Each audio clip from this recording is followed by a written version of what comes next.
Hola, ¿qué tal? Bienvenidos nuevamente a Habla P. Un programa popular. Ya a veces culto.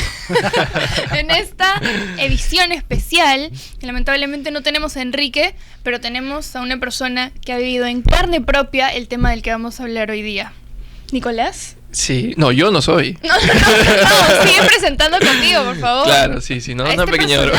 que tenemos hoy. Bueno, sí, en realidad hoy en día hemos traído a Lucho. Bueno, es venezolano, estuvo hace unos pocos días allá en la situación calamitosa que se está viviendo hasta ahora en ese país. Pero bueno, Lucho, para más o menos tener una idea de lo que está pasando, ¿cómo te sientes? Bueno, Si no, en la peor situación posible, ¿cómo te sientes después de que le pasó lo Es más que traumático? es una pregunta absurda, pero en realidad refleja mucho, ¿no? Sí. ¿No? sí, bueno, mira, estuve en Venezuela primero visitando a mi familia después de estar seis años y medio afuera. Fue un doble propósito. Primero ir a visitar a mi familia y segundo Claro. ir a votar, ¿no? El Ujú. 28 de julio.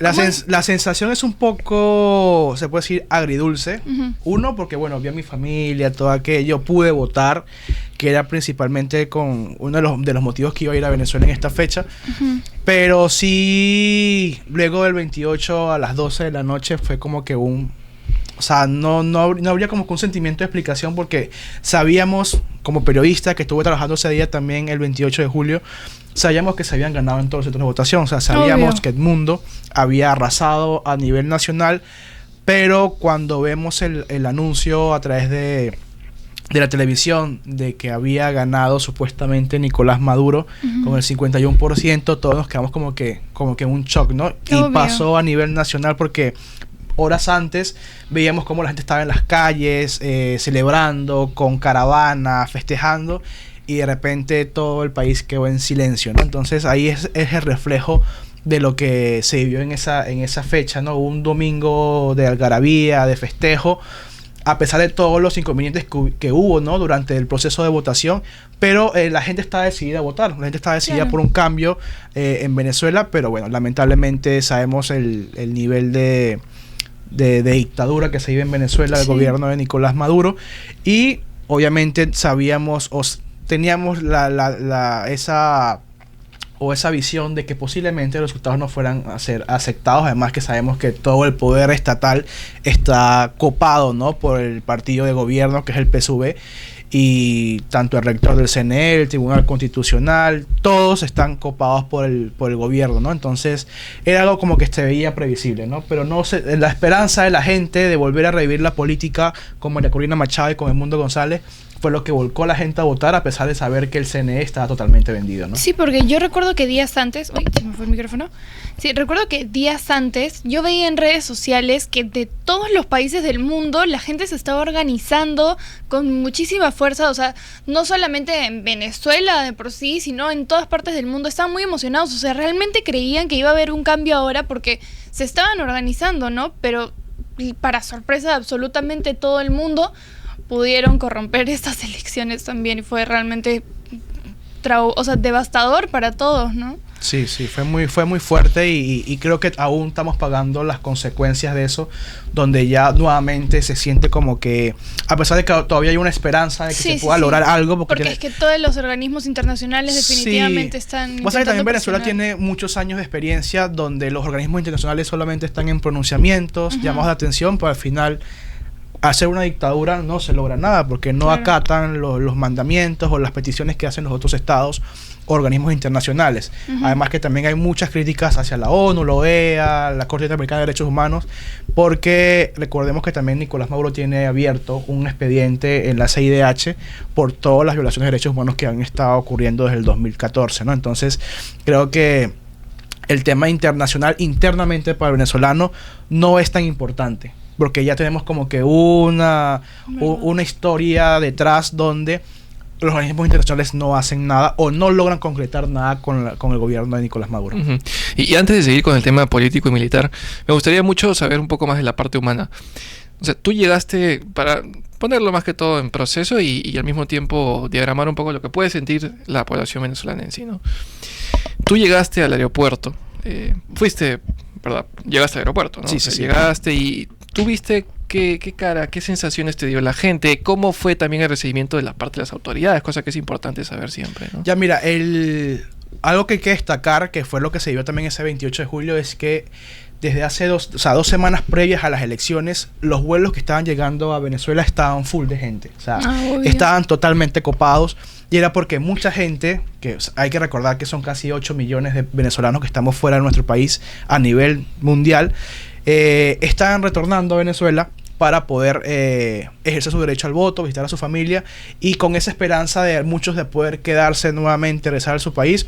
En todo caso, bueno, lamentablemente el resultado fue totalmente distinto. Pero sí, la llegada fue prácticamente... O sea, por lo menos en mi caso tenía una visión totalmente distinta, porque se hablaba mucho de que había muchas restricciones, de que te podían poner trabas, te podrían quitar las cosas, pero hay que dejar claro de que no fue así. O sea, yo llegué normal al aeropuerto. Eso sí, hay que destacar es que el aeropuerto no es como decir acá el Jorge Chávez o el de Tucumán en Panamá, sino que es un aeropuerto desolado. O sea, ese día solamente llegó ese vuelo que venía de Lima a Caracas, bueno, y no había mayor cosa. O sea, la afluencia es totalmente rápida porque está el sistema de migraciones, del recibimiento, pero no hay esa afluencia de pasajeros como se acostumbraba en años anteriores. Hay que recordar que también muchos vuelos muchas escalas han sido cerradas, muchas aerolíneas se han ido de Venezuela justamente por la crisis. Entonces, eso sí fue lo que noté, pero todo el proceso de llegada y todo eso fue de verdad bastante tranquilo. La salida ya fue totalmente distinta. Cancelaron el vuelo Lima-Caracas. Cancelaron las escalas en Panamá, y obviamente mi estadía se extendió por 2 semanas más porque mi vuelo se canceló. Entonces tuve que irme por tierra hasta Colombia, hasta Cúcuta, pasando una serie de alcabalas policiales y militares donde te revisan, te piden la cédula, te quitan, en algunos casos te pueden quitar hasta el dinero o algunas cosas. En mi caso no fue así, sí me pararon muchas veces, pero no me llegaron a quitar nada. Me revisaron la maleta, todo aquello. Pero la salida fue relativamente, se puede decir, sencilla en comparación de lo que sí pasa en otras personas. Y bueno, nada, después de ahí mi vuelo normal de Cúcuta a Panamá, Panamá-Lima. Entonces, eso es lo que se puede decir de que se ha visto en Venezuela, ¿no? Con el tema de la afluencia de vuelos y llegadas. ¿Y una vez que saliste, fue masiva la emigración? Mira, en Colombia no llegué a pasar por ¿qué pasa? Para salir a Colombia hay 3 puentes. Está Tiendita, el que está por el sur del Táchira, y el principal, que es el Simón Bolívar, que tiene paso peatonal. Hay que recordar que la frontera está abierta, no como en años anteriores que la gente cruzaba por trochas, todo esto no. Ahora tú puedes cruzar a Colombia o viceversa, con tu documento de identidad nada más. No pasé por Simón Bolívar, pero sí tenía entendido de que me tenía que ir por el otro puente, que es Tiendita, que está como a 5 minutos más arriba, porque el Simón Bolívar estaba colapsado de tanta gente que estaba saliendo del país. Obviamente no se sabe si era netamente para migrar o por el comercio que hay, porque ¿qué pasa? En el Táchira prácticamente todos los productos y el comercio viene de Colombia ahora, cuando antes era al revés. Bueno. Entonces, obviamente la afluencia de vehículos y personas que van y vienen es constante. Pero mi salida por Tienditas fue rápida, no había mucha cola de vehículos. El sello también en el pasaporte, que era algo que me tenía preocupado, era que a muchos periodistas y personas políticas en Venezuela les anularon el pasaporte. Entonces era como que un temor de poder llegar hasta la casilla de migraciones y de casualidad ver alguna alerta o alguna cosa que te impida la salida, ¿no? Entonces esa también era parte del temor que tenía, pero gracias a Dios todo fue muy rápido. Claro. Bueno, y en realidad algo que me impacta mucho también es, ¿hace cuánto tiempo no veías a tu familia? Y una vez que los viste, o sea, ¿qué fue lo primero que pensaste? ¿Cómo te sentiste, no? Bueno, fueron 6 años y medio. Yo salí en el 2008, en marzo, y regresé en julio del 2024, ¿no? Fueron 6 años y medio casi. Y bueno, la experiencia es bien bonita, volver a ver a tu familia, abrazar a tu mamá, a tu papá, a tu hermana, a mis abuelos. ¿Y ellos cómo vivieron todo ese tiempo allá? No, bueno, la situación, Venezuela ha vivido se puede decir, varias etapas económicas, ¿no? Yo salí en una crisis muy fuerte en el 2018, tanto económica como política, pero en punto de comparación, para quienes se quedaron, eso hay que destacar, para quienes se quedaron están mucho mejor que en esa época. Pero para quienes salimos, que tenemos otra visión del mundo, otro tipo de economía, de servicios públicos, de atención, de calidad de vida, al regresar, que fue lo que me pasó, me fue un choque muy fuerte, ¿no? Porque no me esperaba volver nuevamente a ver que se vaya el agua, que haya nada más días puntuales donde llega el agua, se va la luz. Justamente yo saliendo de Venezuela, el 29, el 30 hubo un apagón nacional por casi 16 horas, ¿no? Ay, Dios.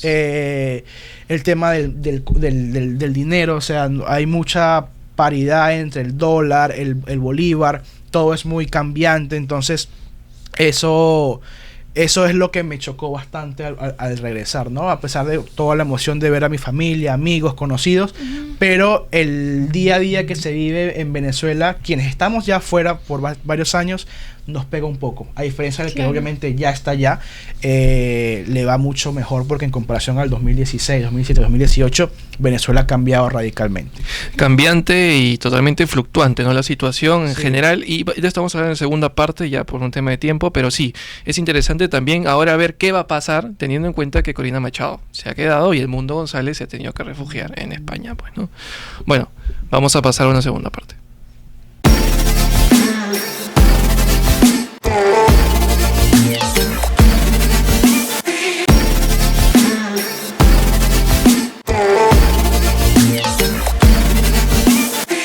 Hola, ¿qué tal? Bienvenidos nuevamente a esta segunda parte de Habla P.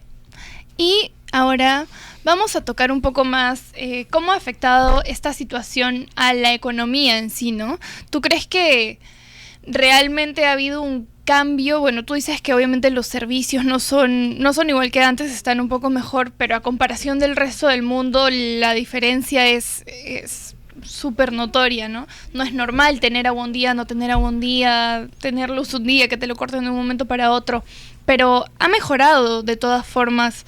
Sí, o sea, en comparación, como les decía en el bloque anterior, en comparación a años anteriores cuando la crisis era muy fuerte, o sea, la crisis no ha cesado, pero como dice Nicolás, ha sido fluctuante los niveles de crisis que se ha vivido, tanto económicos, servicios políticos, sociales, y el tema de servicios públicos es muy variante, ¿no?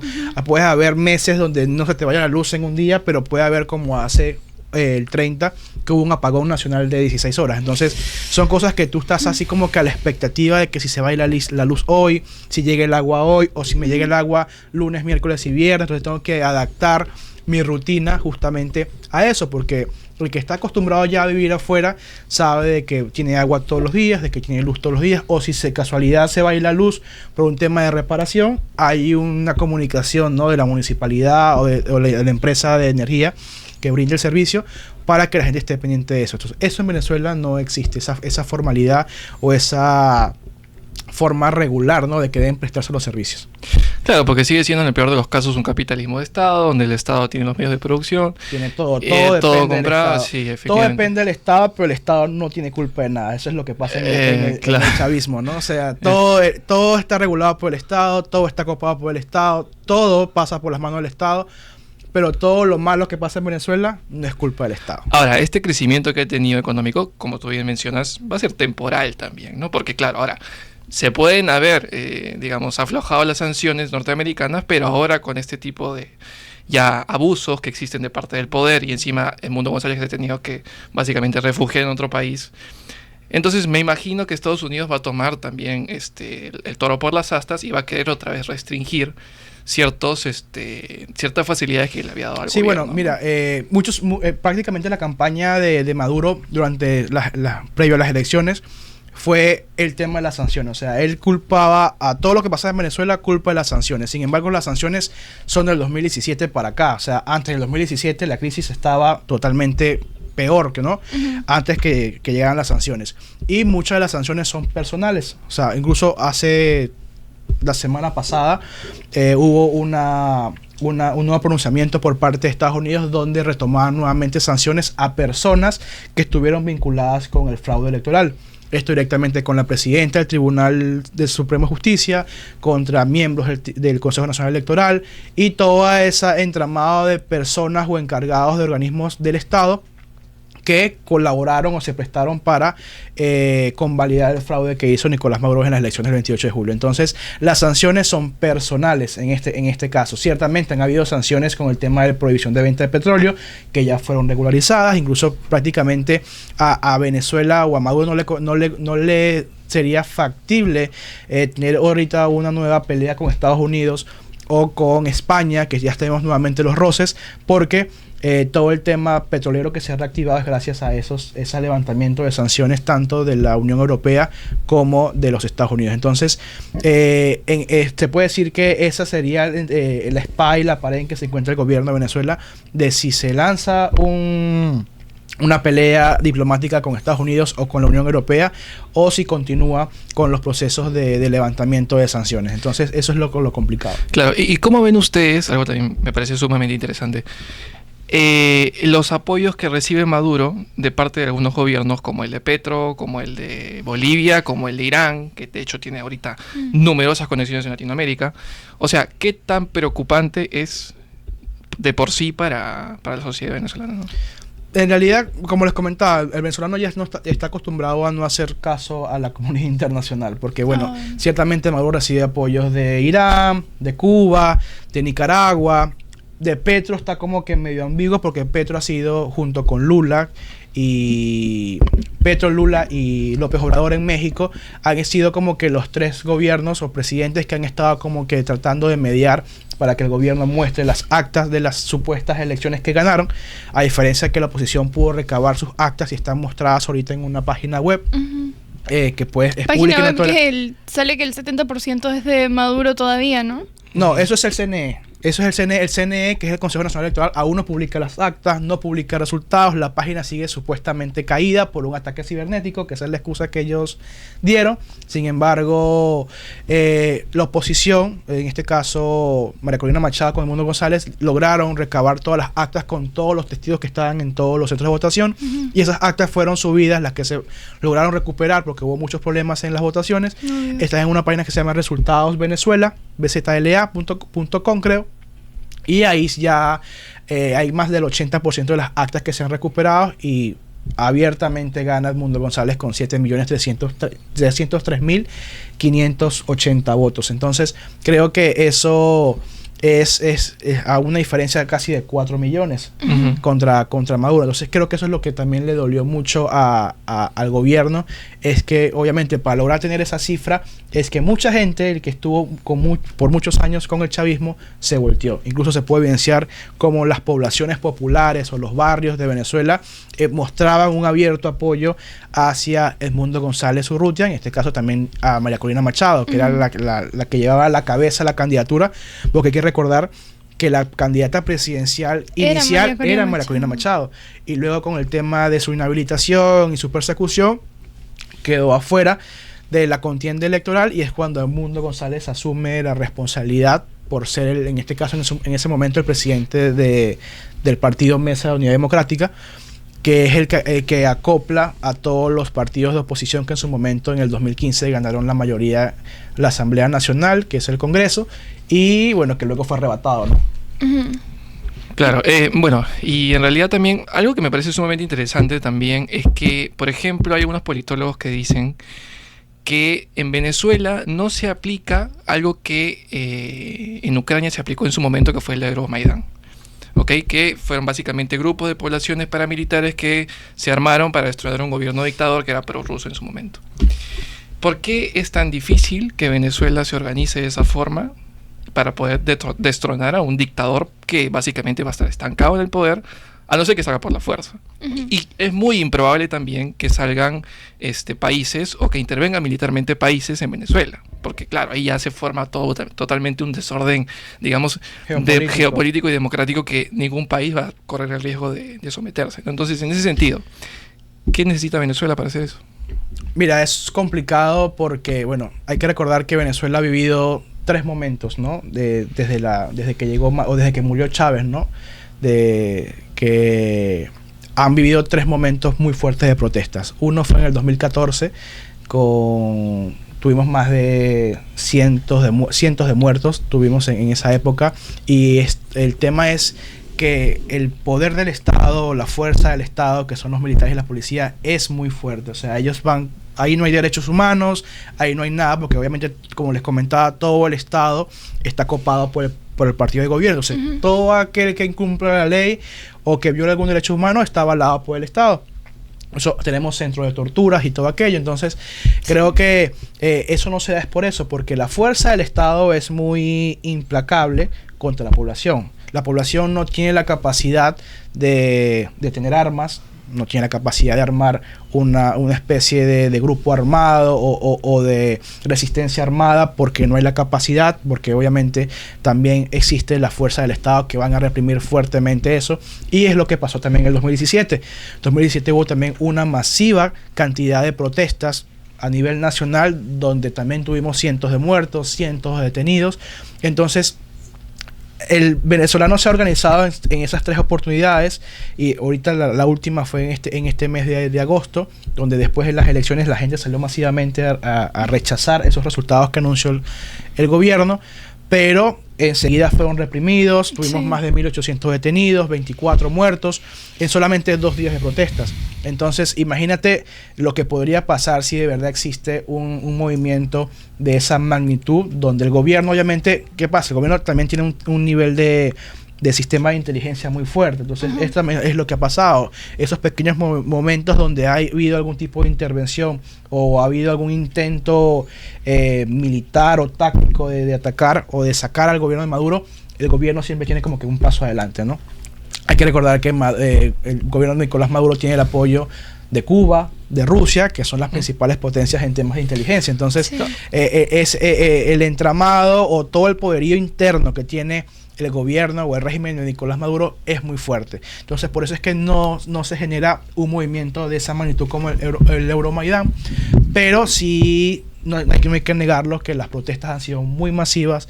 Ha habido mucha gente en las calles rechazando el gobierno, pero que lamentablemente las fuerzas de choque del Estado han sido superiores y utilizan todas las herramientas para poder disuadir estas protestas a nivel nacional, públicas, pacíficas en su mayoría, porque también hay que negar que se ha habido algún tipo de resistencia, quema de edificios. El tema allá se denominaban las guarimbas, cuando trancaban calles, cerraban las calles por semanas. Entonces ya esa etapa que se vivió en esa época, que fue el 2014-2017, ya el venezolano como que la pasó, porque sabe que haciendo eso no se llega a nada.